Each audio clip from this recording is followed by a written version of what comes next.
I will be speaking about the effect of PTSD on veterans who are hospitalized in the intensive care unit and who are on a mechanical ventilator for at least 24 hours. In our line of healthcare, as we have been caring for patients who are in the intensive care unit, we've noticed that PTSD is a disabling disorder, not simply for veterans who are in the intensive care unit, but in general.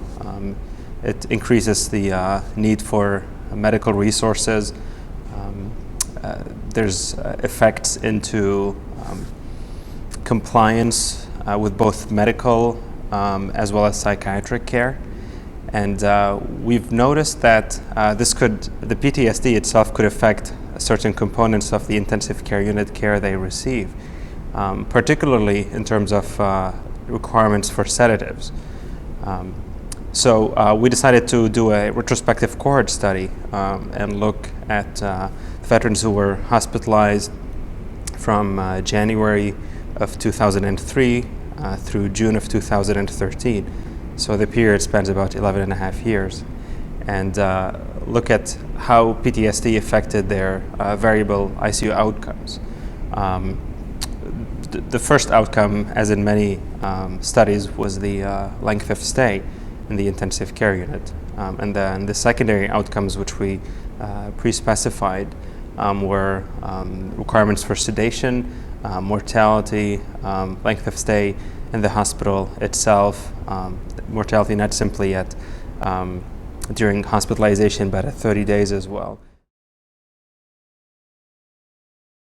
As we looked at several of the outcomes, the ones that we found the most significant are the need for sedatives with benzodiazepines, opiates, as well as propofol.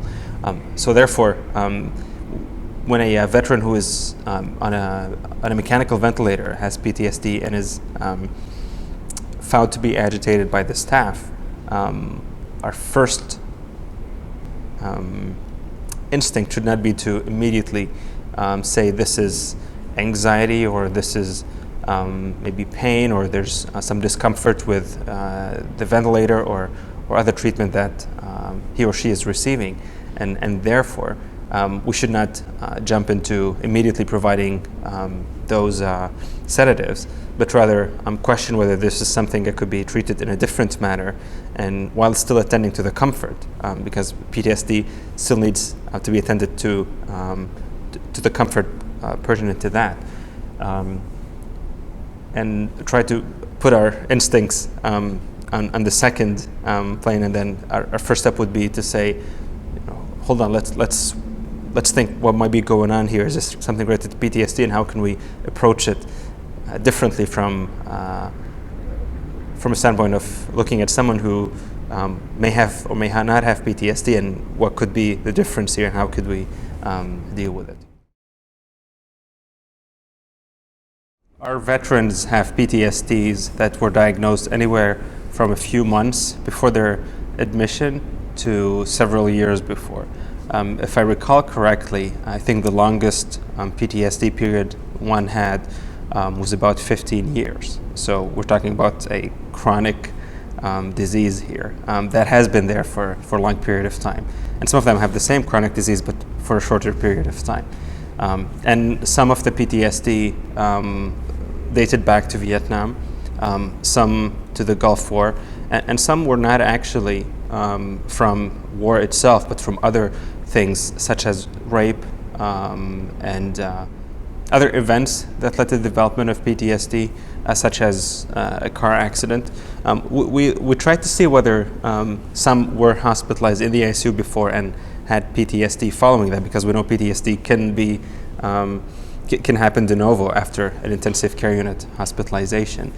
We did not find that, but that doesn't mean that it doesn't exist. So our PTSD cohort had several reasons and several lengths. So there's one thing that we did not achieve statistical significance in it, which is the mortality, but our p-value was very close. It was 0.08. So we think that if we have a larger number in the study, this could probably be statistically significant, and therefore it's not simply a matter of how much sedatives we are using, but it could also affect that outcome of life and death, which is mortality. So we're hoping that maybe in a future study we could help define whether that risk truly exists and ways of trying to avoid it. So there's one thing that we did not achieve statistical significance in it, which is the mortality, but our p-value was very close. It was 0.00. It was 0.08. So we think that if we have a larger number in the study, this could probably be statistically significant, and therefore it's not simply a matter of how much sedatives we are using, but it could also affect that outcome of life and death, which is mortality. So we're hoping that maybe in a future study we could help define whether that risk truly exists and ways of trying to avoid it. It has been there since, for decades. Our awareness of it has started to grow, and it seems to be growing even further and further. We're diagnosing older veterans with PTSD from much earlier deployments and wars, such as Vietnam. So, unfortunately, the way our world seems to be moving, PTSD is probably on the rise and will continue to be as such for the next few decades.